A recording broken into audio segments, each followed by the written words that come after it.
Has it taken me 2.5 months to raise 440 grand? No, it's taken me 12 months.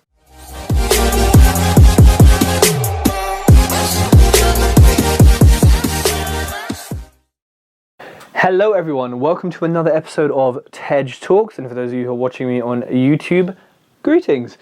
Today I'm going to go through 5 tips or kind of 5 learnings that I've gathered from growing my portfolio over the past 6 months, and then how you can apply these to help you and do better than I have. Because I've grown quickly, but there's been mistakes, there's been challenges, there's been things that I'm like, why did I do that? Why was I doing that? What's going on? That I just wouldn't do again. And I want you to be able to learn from it, and for free, just don't make these mistakes again that I made. So quick overview of the growth, so you know what I'm talking about.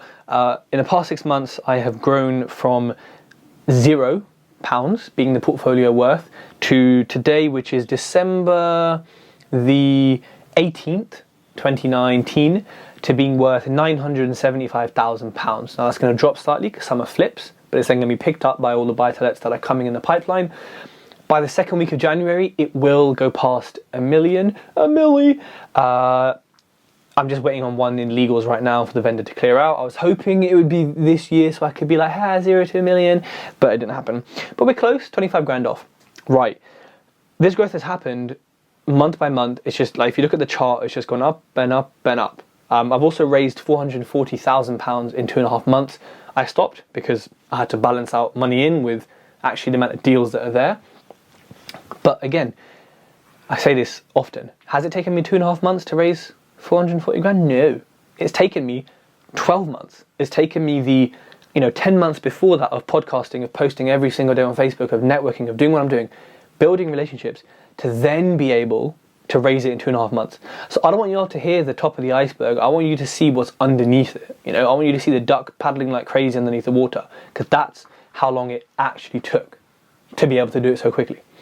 With the portfolio, again, did it take 6 months to go that quickly? No, it took 12. It took 6 months before of networking and building and doing things that are vital but people don't want to do.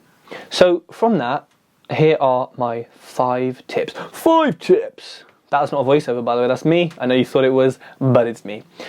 First tip is, I got 99 problems. Literally, everything is a problem, everything is a challenge. You are the accountant, the bookkeeper, the podcaster, the brander, the marketer, the buying houses, the selling houses person, the legal pack reader, the auction bidder, the interior designer, the finding cheap materials, the project manager, the let it. Yes, somebody's outsourced, but you are the business. You're doing everything in the business, especially at the start. Like, everything is going to be a challenge. Things are going to go wrong, and you're going to have so much going on at one time. And so, I'm going to give you some tips in this on how to kind of balance that out. But, just be ready. Just be ready to be overwhelmed at the best of times, And yes, if you love your job, then you never work a day in your life, but you're still gonna find it painful. Things are still going to be challenging and difficult. So just be prepared to potentially be overwhelmed, and also to have lots of things going on at the same time that you and only you can handle, because some things cannot be outsourced. So yeah, my first tip is be ready for that. Be prepared for that. When it happens, don't be anxious. Don't let your emotions get a hold of you. Balance things out. And that's my second point, is balance. So how can you balance these 99 problems that you have? Use a CRM, use a whiteboard, use to-do lists, use the Pomodoro technique, Google it, on how to focus down on your work. Set boundaries physically from your workspace and your home space if you work at home. Set boundaries of time, of where you're spending certain time and what you do in certain places. Make sure things are balanced between work and life. Look, it's going to be work, it's going to be life, especially. But set what I call non-negotiables. So what that means is things that there's 2 aspects, right? Non-negotiables first is things you will not negotiate on doing. So going to the gym every day, eating healthily, seeing your mum every weekend, spending X amount of time with the kids every day. That is non-negotiable. How busy you are doing it. But then also you could have, as you're developing your business, non-negotiables are things that you will not do. If you're like, I am not doing bookkeeping, hell no, then that's a non-negotiable. You ain't doing bookkeeping. Find someone to do it, whether it's in the Philippines or the UK or whatever. That's a non-negotiable. You don't want to shop for cheap taps, for your refurb? Non-negotiable. Get someone else to do it. Get a builder to do it. Whatever.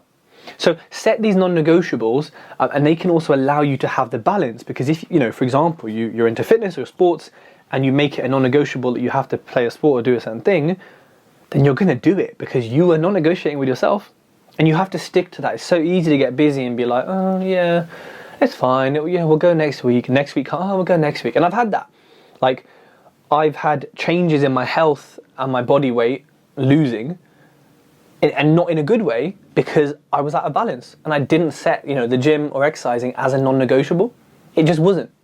And yeah, you pay for things like this. And I read somewhere, if you don't decide your rest days, your body will. And your body ain't gonna be nice about it. So yeah. Another thing, I've kind of talked about this before, is outsourcing. Like, look, you don't want to do it necessarily too early on when you haven't got the funds. You don't want to do it too late when you're like struggling and you're underwater. There comes a point where you kind of realize, some of those non-negotiables you don't want to do, and you just realize, what, I don't like this aspect of my business. I don't really want to do this anymore.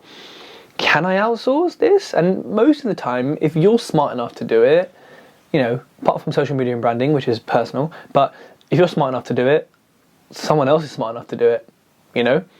You spend, I've built flat pack furniture before. Why? I could have paid someone £10 an hour to do it, and in, let's say, the 6 hours or whatever, I would have paid them 60 quid. But in 6 hours, how much money could I raise? How many deals could I find? And that's where we're missing a trick. Like, it's income generating time versus income sucking time.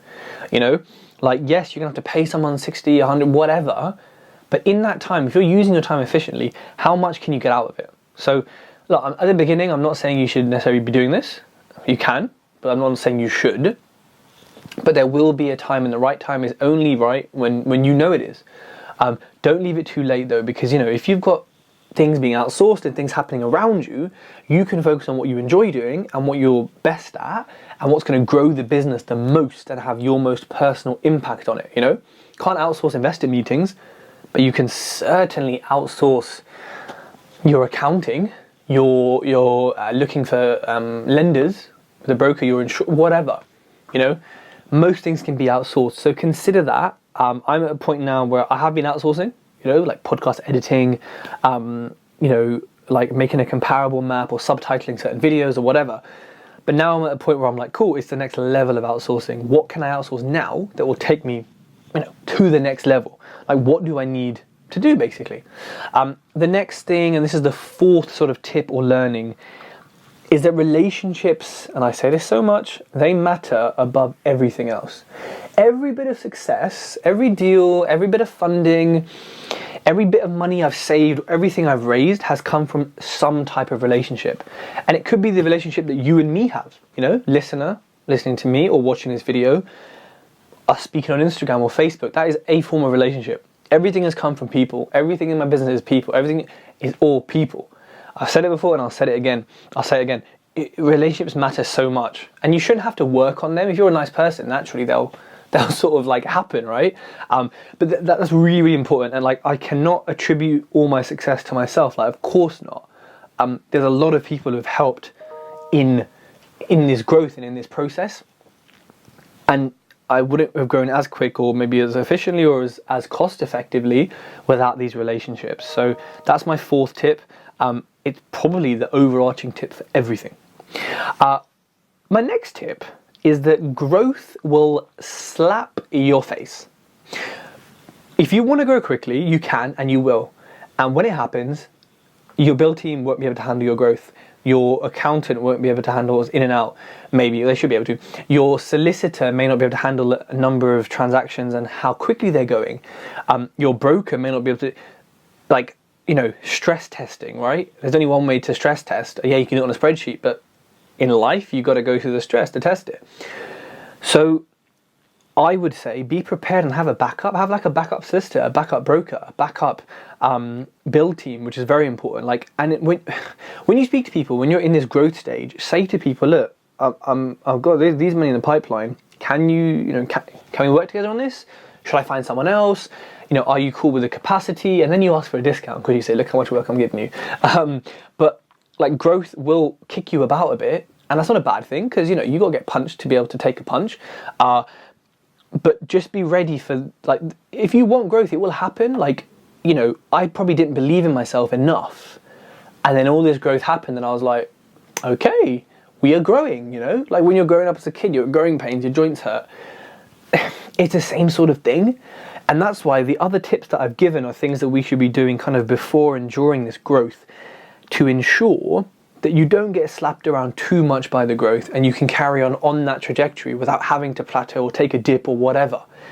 And sometimes in that growth, you're like, oh my God, there's so much going on, let me hold off on the future. No, always build that pipeline, because before you know it, all the houses are through conveyancing, they're in refurb, and you're like, oh, what's next? Or they're done in refurb and they're being let, and you're like, cool, so I have no more properties. So these are 5 tips to help you grow your portfolio. If you're just starting out, then I think these are still useful, but they're probably more useful if you've got maybe 1 or 2 properties, rent to rent, whatever they are, and you're thinking, cool, now it's time to actually grow. We've got the start. We've kind of been through the baptism by fire, we've been through the bullshit, we understand conveyancing, lol, does anyone understand it? And we're ready for growth.